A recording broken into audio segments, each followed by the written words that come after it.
परमपिता परमेश्वर अकारण करुणा करने वाले भक्तवत्सल श्री भगवान के दिव्य संरक्षण में विराजमान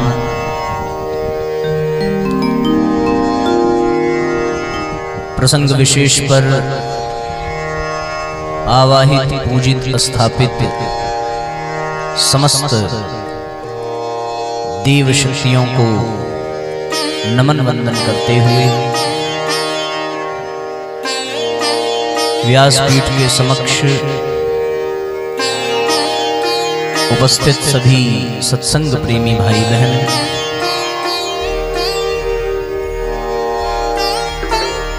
सप्तदिवसीय ज्ञान यज्ञ के 6वें सत्र में हम सभी प्रवेश करने जा रहे हैं। आज के इस पावन सत्र पर आप सभी का बहुत बहुत स्वागत, बहुत बहुत अभिनंदन है। विगत 5 दिनों से नित्य निरंतर हम सभी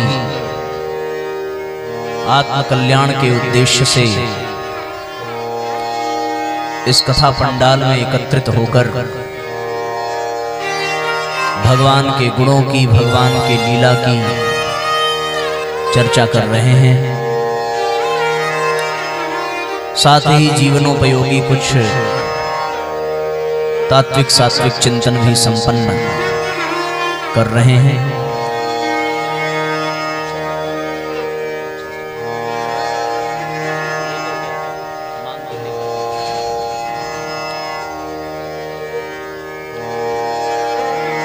साथियों, मनुष्य के जीवन में परंपराओं का बड़ा महत्व होता है।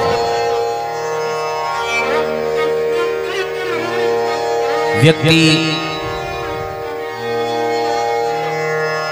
जिस स्थान पर जन्म लेता है, जिस परिवार में जन्म लेता है, जिस कुल में, जिस गोत्र में जन्म लेता है, जिस वातावरण में जन्म लेता है, वहां की परंपराओं में वो जुड़ता चला जाता है। उन परंपराओं का उस पर बड़ा प्रभाव भी रहता है।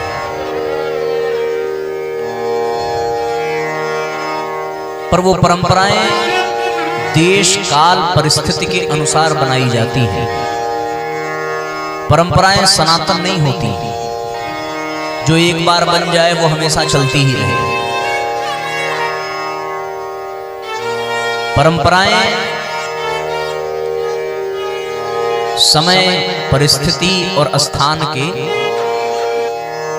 अनुसार बनाई जाती है। जो समाज में विवेकवान पुरुष होते हैं, समाज में जो सम्मानित होते हैं, प्रतिष्ठित होते हैं, उनके द्वारा मनुष्य कल्याण की दृष्टि से समय की मांग को देखते हुए परंपराएं बना दी जाती हैं। जिस प्रकार समय की पुकार को सुनकर के देश काल परिस्थिति को केंद्र में रख करके सबके हित के लिए कोई परंपरा बनाई जाती है, उसी प्रकार यदि भविष्य में वो परंपरा चलती रहे और उस परंपरा से अहित होने की संभावना हो, तो उसे बदल देने में भी संकोच नहीं करना चाहिए।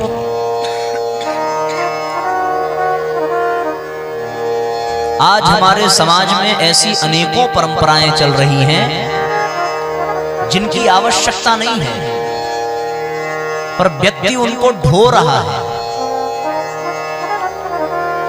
उन परंपराओं को अब बदलने की आवश्यकता है।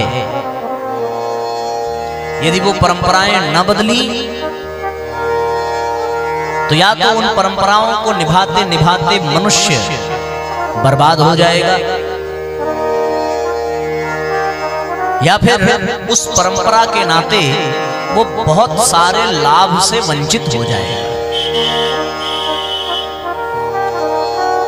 परम पूज्य गुरुदेव ने कहा कि परंपरा की तुलना में विवेक को महत्व देना चाहिए और विवेक जो कहे उसी को करना चाहिए।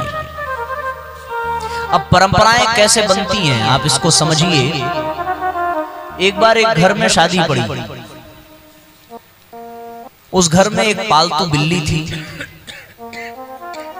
चूंकि पालतू थी, सब लोग बड़ा प्यार करते थे, तो वो बिल्ली भी किसी से डरती नहीं थी। आपके भी घर में पालतू जानवर होंगे। समय के साथ साथ घर में विवाह पड़ा, घर में आयोजन पड़ा और वो हलवाई इत्यादि लगे हुए थे। तो घर में शादी से 1-2 दिन पहले ही मीठे वगैरह बनने शुरू हो जाते हैं। जैसे ही कुछ खाने पीने की सामग्री रखी गई, वो बिल्ली बार बार जाती और जुठार देती। हाँ, किचन में बारातियों के स्वागत के लिए जो भी सामग्री बनती वो जाकर के जूठा कर देती। उसी दिन बारात जाने वाली थी, तो घर की जो मालकिन थी वो परेशान हो गई उस बिल्ली से। उसने बिल्ली को पकड़ा और एक बहुत बड़े बांस की डलिया से उसको ढक दिया। उसके ऊपर 2-4 ईंटें रख दिए कि ये परेशान न करे, बाद में खोल दूंगी। बारात विदा हो गई। तो जब घर पे कोई परोजन वगैरह पड़े तो आदमी थका थका रहता है, उसके ध्यान से उतर गया। अब उतर गया तो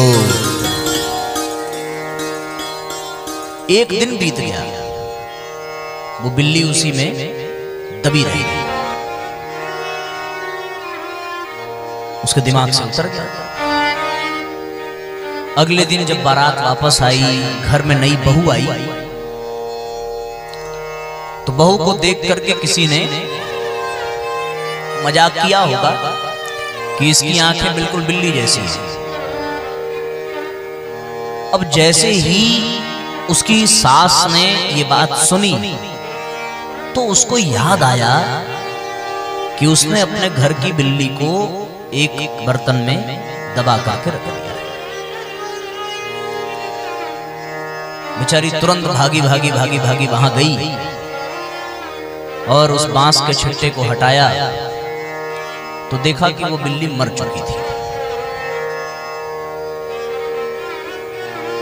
इस बात को उसकी बहू ने सुना और देखा। अब समय बीता, उसकी बहू भी एक दिन सास बनने का उसका भी समय आ गया। उसने भी बारात विदा करनी थी, उसको भी बहू ले आनी थी। उसको तुरंत याद आया कि जब मैं इस घर में आई थी तो हमारी सासू माँ ने एक बिल्ली पकड़ के मार दी थी।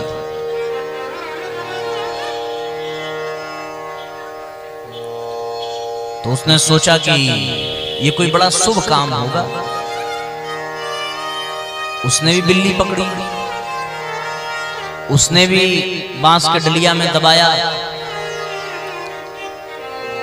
अब उस खानदान की ये परंपरा बन गई, जब कोई बहू आवे उसके पहले एक बिल्ली मारना है।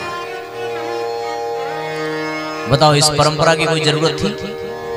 नहीं ना, बन गई परंपरा। अब ये शुभ है कि अशुभ? अगर कोई विवेकवान उस परिवार में होता, अगर कोई बुद्धिमान होता, तो वो यही सोचता कि इससे लाभ क्या है, और फिर वो ये ऐसी परंपरा बनने नहीं देता। उसी प्रकार हमारे समाज में ऐसी अनेकों परंपराएं हैं जिनकी इस समाज को कोई भी आवश्यकता नहीं। उस परंपरा से हानि ही हानि है, तो भी व्यक्ति उसको निभाने की कोशिश करता रहता है।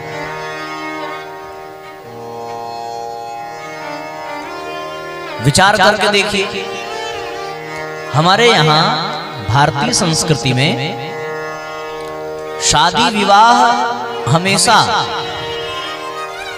3 समय उसके लिए निर्धारित किए गए थे।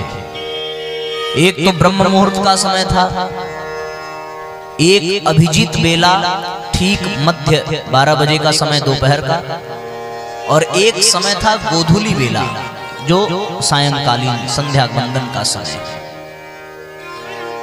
इन 3 समय में ही विवाह हमारे यहां होते थे।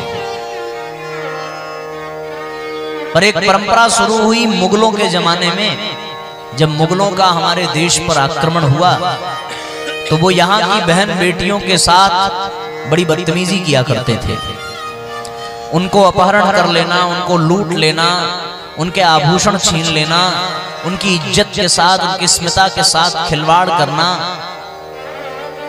उन मुगलों के भय से हमारे यहाँ रात्रि विवाह की परंपरा प्रारंभ हुई कि वो मुगलों को पता न चले, हम रात में विवाह करके बेटी को विदा कर देंगे, वो सुरक्षित घर पहुंच जाएगी ताकि कोई दिक्कत ना हो। अब ये परंपरा उस परिस्थिति में प्रारंभ हुई तो विवाह में सूर्य दर्शन का बड़ा महत्व है। फिर उस समय के ब्राह्मण पंडित और महान जितने भी विद्वान थे उन लोगों ने विचार किया कि रात्रि में विवाह करेंगे तो सूर्य दर्शन कैसे हो पाएगा। तो उन्होंने उसमें एक विधि जोड़ दी कि यदि सूर्य दर्शन नहीं हो सकता तो फिर सूर्य की सी ही प्रेरणा देने वाला ध्रुव तारा है, तो रात्रि विवाह में ध्रुव तारा का दर्शन करने की परंपरा शुरू हुई। अब ये परंपरा थी मुगलों के कारण रात्रि विवाह की, पर हुआ ये कि वो परंपरा आज तक चलती आ रही है और लोग रात्रि विवाह ही कर रहे हैं। अब वो परंपरा फैशन बन गया, अब वो प्रचलन बन गया, अब उसकी आवश्यकता नहीं है। भला कोई भी शुभ कार्य रात में होता है क्या? जितने अच्छे कार्य होते हैं वो सब दिन में होते हैं, जो बुरे काम होते हैं वही रात में होते हैं। इसलिए अब रात्रि विवाह की परंपरा जो प्रारंभ हुई वो आज तक चली आ रही है। मैं कितनी परंपराएं आपको गिनाऊं, बहुत सी परंपराएं जो समय और परिस्थिति के अनुसार हुई पर वो आज भी चलती आ रही है। उन्हीं परंपराओं में से कुछ परंपराएं हमारे कथाओं में भी प्रारंभ हो गई। पहले जब कहीं कथा होती थी तो लाउड स्पीकर नहीं होता था, लाउड स्पीकर नहीं होता था तो तेज आवाज नहीं होती थी, तेज आवाज नहीं होता था तो बहुत कम लोग इकट्ठा होते थे। बहुत कम लोग जब इकट्ठा होते थे तो वो आपस में ही गीत संगीत नृत्य के माध्यम से भगवान का भजन कीर्तन करते थे। दो चार 10 परिवार के लोग ही मिलकर के कथा का आयोजन और आनंद लेते थे। तो उसी परिवार में हंसी मजाक करते हुए, आनंद लेते हुए कोई छोटे से बच्चे को लड्डू गोपाल बना करके जन्मोत्सव की परंपरा प्रारंभ कर देता। पर ये कब हुआ? जब कोई साउंड सिस्टम नहीं था, कोई संगीत का वाद्य यंत्र नहीं था, कोई बजाने वाला नहीं था, आपस में 2 4 10 माताएं ही थी। किसी के घर में नौनिहाल बच्चा पैदा हुआ, उसी को मोर मुकुट पहनाया, उसी को धोती कुर्ता पहनाया, उसी को पीताम्बरी ओढ़ाई और 1-2 लोग उसको लेकर के लाड लड़ाने लगे। तो अब ये परंपरा बन गई कि जब कभी भी कथा होगी तो बच्चे को कृष्ण बनाया जाएगा और नाचा जाएगा, गाया जाएगा, धूम मचाया जाएगा, खेल खिलौने लुटाए जाएंगे, टाफियां लुटाई जाएंगी। बन गई है परंपरा। फिर जब कितनी बनी तो किसी ने और दिमाग लगाया होगा कि हम फिर रुक्मिणी और भगवान का विवाह भी कराएंगे। तो 2 को, एक को राधा, एक को रुक्मिणी बनाएंगे, एक को कृष्ण बनाएंगे। फिर मंगलाष्टक का पाठ होगा, फिर उनका विवाह होगा, फिर कर्मकांड होगा, फिर खूब चढ़ावे चढ़ेंगे और चढ़ावे चढ़े तो सब कथावाचक और पंडित सब माले माल। अरे ये तो बड़ी बढ़िया व्यवस्था है।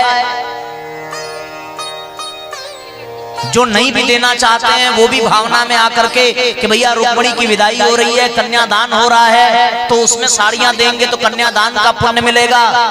अब ये परंपराएं बन गई परंपरा।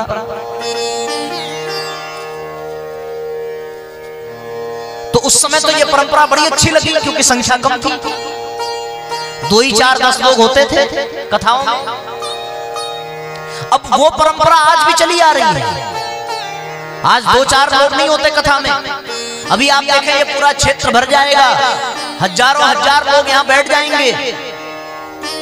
अब उसमें आप ये परंपरा शुरू करो,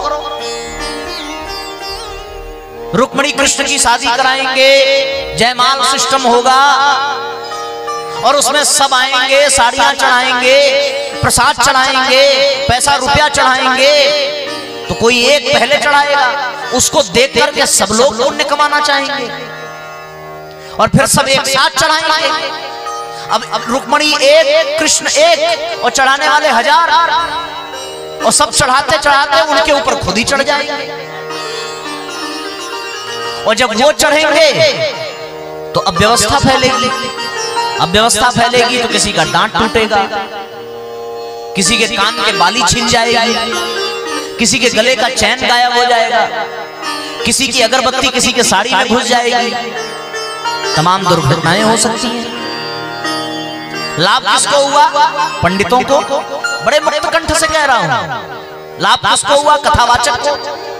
उसे तो बहुत साड़ियां मिल गई, बहुत पैसा मिल गया, वो तो माले माल हो गया। न रुक्मिणी को कुछ मिला न कृष्ण को कुछ मिला। वो तो बनाया था लेने के लिए और वो गए। तो कथा कहने वाला तो माले माल हो गया। नुकसान किसका हुआ? नुकसान हुआ आपका, देने वाले का। क्योंकि जो भगदड़ मची, जो अव्यवस्था फैली, अब उसमें कथा की मर्यादा का सत्यानाश, समाप्त हो जाती है कथा की मर्यादाएं। प्रवचन पंडाल में जो गंभीरता होनी चाहिए वो गंभीरताएं समाप्त हो जाती हैं। जिस जगह कथा होती है उस जगह कुछ कामुक प्रवृत्ति के व्यक्ति एकत्रित होते हैं और फिर इस परंपराओं ने ऐसा विकृत स्वरूप लिया कि वो कथा पंडाल में फिर ये अपने सम्मान, अपनी प्रतिष्ठा, अपनी मर्यादा को भूल करके लोग नृत्य करने लगते हैं। बेटियां भी मर्यादा भूल जाती हैं, फिर बहुओं की भी कोई मर्यादा नहीं रहती, कोई अनुशासन नहीं रहता। ये परंपरा न जाने कब किस मुहूर्त में पैदा हुई कथा पंडाल में नृत्य करने की। जो पूरी दुनिया में नाच नाच करके थक जाए उसको कथा पंडाल में विश्राम मिलता है।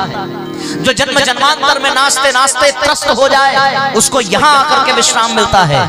पर पता नहीं किसने ये परंपरा प्रारंभ की कि लोग यहाँ भी नाचने लगे।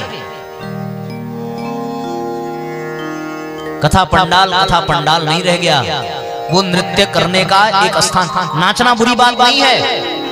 हमारे यहाँ संगीत को, नृत्य को, कला को बहुत सम्मान दिया गया है। सरस्वती का परिचायक माना गया है। व्यक्ति को प्रतिभा संपन्न माना जाता है जिसके भीतर ये गुण हो, पर उसके लिए भी एक स्थान निश्चित होना चाहिए, उसके लिए भी एक मर्यादा होनी चाहिए। कीर्तनों में भी लोग नृत्य करते हैं, पर वो नृत्य अंग प्रदर्शन का नृत्य नहीं होता, वो नृत्य उनकी भावांजलि होती है।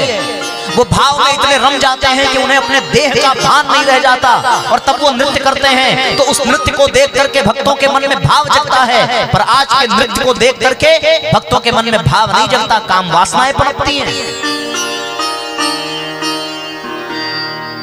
ये परंपराएं समाज को पतन की ओर ले जा रही है साथियों, इसमें कोई दो राय नहीं है। हमारे ऊपर हर कथा में ये दबाव आता है, हर कथा में, कि महाराज जी आपने जन्मोत्सव में बाल लीला की झांकी नहीं कराई, महाराज जी आपने रुक्मिणी विवाह नहीं कराया। हम क्यों नहीं कराएंगे? हमें तो लाभ ही लाभ है। भाई हमारी विदाई होगी, हमारी यजमान माता जी हमें एक साड़ी देंगी, एक कुर्ता पैजामा देंगी, हम विवाह कराएं तो हमें तो बहुत मिल जाएगा, हमारे सब संगीत के लोग, आचार्य लोग सब प्रसन्न हो जाएंगे। ये लोग भी कहेंगे महाराज जी खूब कराइए, खूब कराइए। क्या मिलेगा? मैं स्पष्ट कहता हूं, आपने पिछली कथा में देखा होगा, भूसवर में हुई थी, उसी का उदाहरण दिया। वो हमारी मर्जी से नहीं हुआ था। कथा की अपनी एक मर्यादा होती है। जिस कथा में हुड़दंगई होने लगे, फिल्मी गीतों पर नाच होने लगे, वो कथा कथा नहीं है, वो कथा व्यापार है। और व्यापार करने के लिए व्यासपीठ नहीं बना है, व्यासपीठ बनाया गया है मर्यादा का पालन करने के लिए। ये कमाने का साधन नहीं है। इसे इसलिए बनाया गया कि लोग अनुशासन में जीना सीखें, लोगों में भगदड़ नहीं होनी चाहिए। कभी ये परंपरा रही होगी साहब कि रामलीला हो और उसमें रावण के पुतले जलाए जाएं। मैं आपसे सत्य कहता हूं, रामलीला में राम बनाने में 2 मिनट लगता है, पर रावण का पुतला बनाने के लिए लोग महीनों पहले से तैयारी करते हैं। और जब वो रावण बनाने के तैयारी में जुटते हैं तो उनके चिंतन में, उनके चरित्र में केवल रावण ही घुसता है। रामनवमी के दिन, दशमी के दिन, दशहरा के दिन वो रावण के पुतले को अवश्य जला देते हैं, पर उनके मन में पलने वाला 1 महीने से वो रावण कभी जल नहीं पाता। और फिर रावण भी देख करके मुस्कुराता होगा कि मेरे पुतले को जलाने से तुम्हें क्या मिलने वाला है। अगर जलाना है तो अपने भीतर के रावण को जलाइए। रामलीला रावण को जलाने के लिए नहीं, अपने भीतर राम को पैदा करने के लिए मनाई जानी चाहिए थी, पर उन परंपराओं ने विकृत स्वरूप धारण कर लिया। ऐसी एक नहीं अनेकों परंपराएं हैं, और इन परंपराओं को किसी विशेष परिस्थिति में शुरू किया गया था। लेकिन आज उस परिस्थिति के बदल जाने पर भी हम धो रहे हैं इन परंपराओं को। शुरुआत में जब हम लोगों ने ये कार्यक्रम प्रारंभ किया था, मंच पे कथाओं का सिलसिला प्रारंभ हुआ, तो जो हमारे संगीत के भाई लोग साथ चलते थे, उन दिनों वे लोग हमें आकर के बताने लगे कि महाराज जी जिस कथा में खड़े होकर के लोग नाचने लगे, समझिए वो कथा हिट है। तो हमने उनसे कहा कि भैया हमारी कथा में तो हम किसी को नाचने नहीं देंगे, क्योंकि हमारी कथा का उद्देश्य है कि लोगों को शांति मिले, विश्राम मिले, आनंद मिले। यदि कथा नहीं हिट होती तो ना हो। मैं आपसे पूछता हूं, आज 6वां दिन है, आज तक इस पंडाल में कोई खड़े होकर के नृत्य नहीं कर पाया, तो क्या ये कथा हिट नहीं है? क्या ये कथा अच्छी नहीं हुई? आप सब अपने आत्मा से पूछिए, नाचना और नचाना कथा का उद्देश्य नहीं है, बल्कि इस जंजाल में नाचने वाले को विश्रांति देना कथा का उद्देश्य है। भैया कथा केवल सुनने के लिए नहीं है, कथा जीवन में उतारने के लिए है। इसलिए और एक बात सत्य को स्पष्ट कर देना चाहिए। कल वाली कथा सुनने के पश्चात बहुत लोगों के मन में प्रश्न हुआ होगा कि महाराज जी ने तो भागवत की कोई कथा ही नहीं कही है, कल केवल गुरु तत्व की चर्चा हुई। जिनके मन में ये प्रश्न हो उनसे मैं निवेदन करूंगा कि वो भागवत की पुस्तक उठा करके पढ़ें और भागवत की पुस्तक उठा करके देखें। भागवत का 11 स्कंध भगवान दत्तात्रेय की कथा कहता है, और दत्तात्रेय के 24 गुरुओं की कथा भागवत में है। इन 6 दिनों में पिछले हमने एक भी विषय ऐसा नहीं लिया है जो भागवत ग्रंथ के बाहर का हो। मैं प्रमाण पूर्वक बता सकता हूं कि हमने इस दिन इस ग्रंथ के इस अध्याय से कथा कही है, कभी विषयांतर नहीं हो सकता। इसलिए भागवत को केवल इतना मत समझिए कि भगवान के माखन चोरी की लीला है, भागवत को केवल ये मत समझिए कि रुक्मिणी का विवाह है, भागवत को ये मत समझिए कि ये रास लीला है, भागवत को ये मत समझिए कि टाफियां, चॉकलेट और नृत्य कराए जाएंगे। भागवत इतना ही नहीं है, हम लोगों को भागवत का वो बहुत सारा अंश पता ही नहीं है। हम लोग भागवत के बहुत बड़े हिस्से से अभी अछूते हैं, और 7 दिनों में उन हर हिस्सों को हम लोग व्यक्त भी नहीं कर पाएंगे। लेकिन भागवत को केवल आनंद का विषय मत लीजिए, मनोरंजन का विषय मत लीजिए। ये कथाएं मनोरंजन के लिए नहीं शुरू की गई थी, मनोरंजन के लिए बहुत स्थान है इस दुनिया में। मनोरंजन के लिए सिनेमा है, डिस्को है, डीजे है, जाइए नाचिए, आपको बुला रहे हैं लोग। लेकिन यहां भी यदि वो परंपरा शुरू हो तो फिर इन परंपराओं को मिटना होगा, इन परंपराओं को मिटाना होगा। यदि इन परंपराओं को हमने न रोका, यदि इन परंपराओं को हमने न समाप्त किया तो हमारी आने वाली पीढ़ियां सच्चाई से वंचित हो जाएंगी। यदि हम केवल भागवत में माखन चोरी की लीला सुनते रहे, यदि हमने भागवत में केवल रास लीला की ही बातें सुनी, यदि हमने भागवत में केवल कृष्ण भगवान को चोर ही समझा, चोर ही समझाया, तो आने वाले समय में फिर भागवत के ऐसे ऐसे ग्रंथ छपेंगे जिसमें मुख्य मुख्य बातें हटा दी जाएंगी और केवल कृष्ण भगवान की वो बातें जो हम लोग भजन सुनते हैं, नाचते हैं, गाते हैं, बस वही सारे ग्रंथ छपेंगे। और फिर हमारा ये आने वाला समय, आने वाला समाज, आने वाली पीढ़ी बहुत बड़े ज्ञान से वंचित रह जाएगी। रामायण केवल पढ़ने की चीज नहीं है, भागवत केवल पढ़ने की चीज नहीं है, उसे अपने जीवन में धारण करना पड़ेगा। और जो अपने जीवन में धारण करेगा उसी का कथा में बैठना सार्थक है। तुम कथा में बैठो ये बड़ी बात नहीं है, पर कथा तुम्हारे में बैठनी चाहिए। आवश्यकता आज इस बात की है। इसलिए कथा को अपने भीतर बिठाइए और ध्यान रहे, जिस कथा पंडाल में, जिस भी मंच से, जिस भी व्यासपीठ से केवल मनोरंजन का कार्य हो रहा हो, उसका खुल करके विरोध करना चाहिए, सामने कोई भी हो। जिस कथा में लोग नृत्य करें उस कथा में जाने से अपने आप को मना कर देना। जिस कथा में केवल फिल्मी गानों के तर्ज पर भजन गाए जाएं, जिस भजन में कोई सार ना हो, जिस भजन में कोई संदेश ना हो, जिस भजन में कोई यथार्थता ना हो, उस भजन को सुनना बेकार है। ऐसे भजनों को सुनने से अच्छा है कि हम बिना कान के रहें। आप लोगों ने पिछले 5 दिनों में सुना होगा, देखा होगा, हमारे व्यासपीठ से एक भी ऐसा भजन नहीं गाया गया जो केवल मनोरंजन के लिए हो। उन भजनों में सार रहा होगा, उन भजनों में सच्चाई रही होगी, वो भजन आत्म कल्याण का पथ प्रदर्शन कर रहे होंगे, तब वो भजन गाए गए। इसलिए उन परंपराओं को मिटाइए। और मिटाएगा कौन? मिटाएंगे हम लोग, कोई और मिटाने नहीं आएगा। हमें ही वो समझना पड़ेगा कि इन परंपराओं को कैसे समाप्त करना है। जो लोग इन परंपराओं को कहें उन्हें मना करिए कि हमें कथा सुननी है, हमें अच्छी बातें प्राप्त करनी है, हमें अच्छा ज्ञान चाहिए, हमें नाचना नहीं है। नाचने और नचाने के लिए तो हमारे घर का आंगन ही पर्याप्त है, हमारे घर के लोग ही हमें बहुत नचा रहे हैं। अब महाराज जी आप भी नचाएंगे तो फिर हम कहां विश्रांति पाएंगे?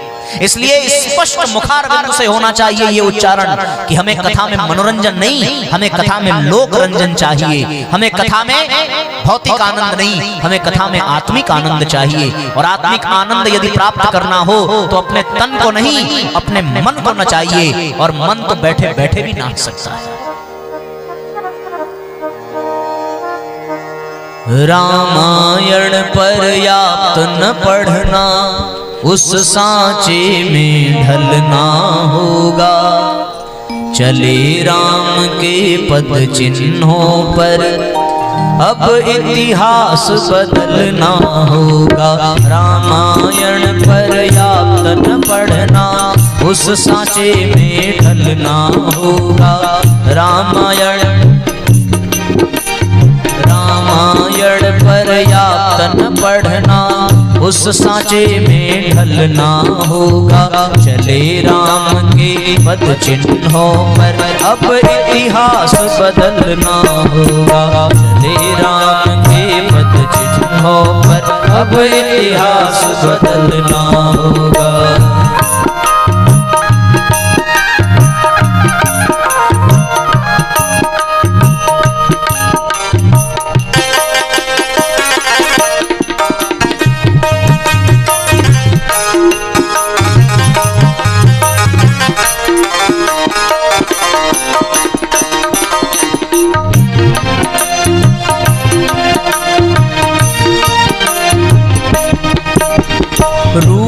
अनेकों बना ताड़ता ऋषि मुनियों को सता रही है। रूप अनेकों बना ताड़ता ऋषि मुनियों को सता रही है। जाने कितनी मंत्राएं भी अपना नाटक दिखा रही है। जाने कितनी मंथराएं भी अपना नाटक दिखा रही है।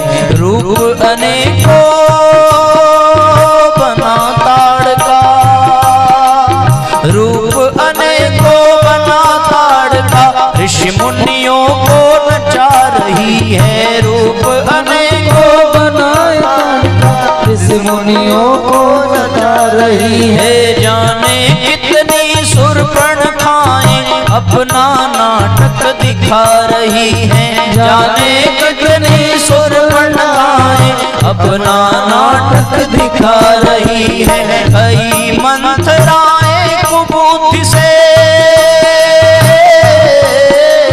कई मंथराएं कुबूद्धि से घर का नाश किया करती हैं। घर का नाश किया करती है, घर का नाश किया करती है। भ्रमित हुई कितनी कैकेयी पति के प्राण लिया करती हैं। पति के प्राण लिया करती हैं, पति के प्राण लिया करती हैं।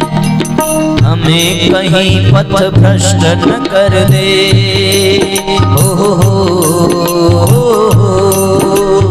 हमें कहीं पथ भ्रष्ट न कर दे।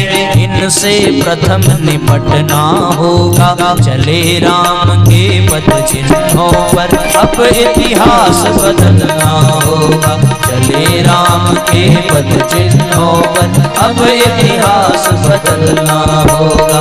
रामायण पर्याप्त न पढ़ना, उस सांचे में ढलना होगा। रामायण पर्याप्त न पढ़ना, उस सांचे में ढलना होगा। चले राम के पथ चिन्हों पर अब इतिहास बदलना होगा। चले राम के पथ चिन्हों पर अब इतिहास बदलना होगा।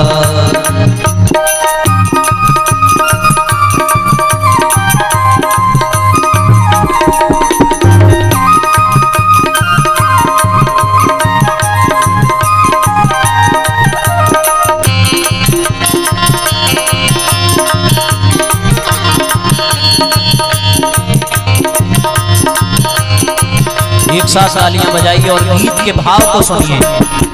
ओ जाने कितनी सीताओं का अब भी यहाँ हरण होता है।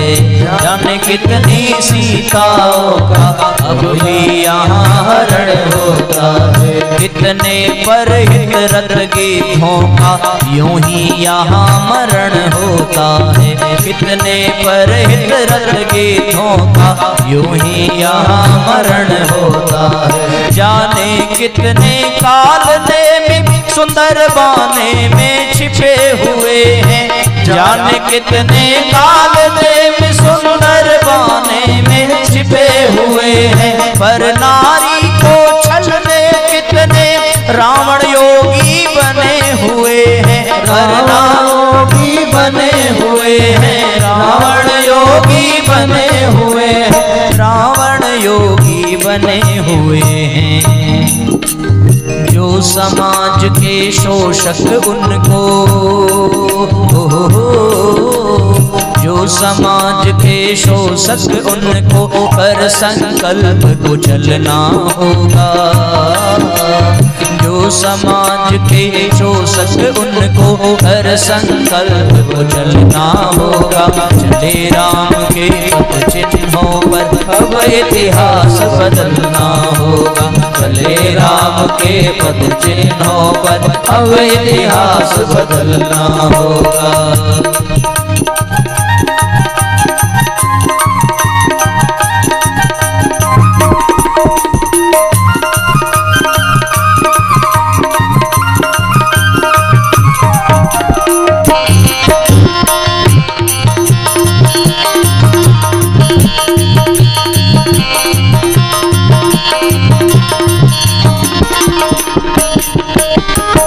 कितने बाली भाइयों के हक प्रतिदिन ही छीना करते हैं। कितने बाली भाइयों के हक प्रतिदिन ही छीना करते हैं। कितने रावण भाई को लातों से ही पीटा करते हैं। कितने रावण भाई को लातों से ही पीटा करते हैं। विजयादशमी पर भारत में, विजयादशमी पर भारत में हम नाटक खेला करते हैं। हम नाटक खेला करते हैं। हम नाटक खेला करते हैं। कागज के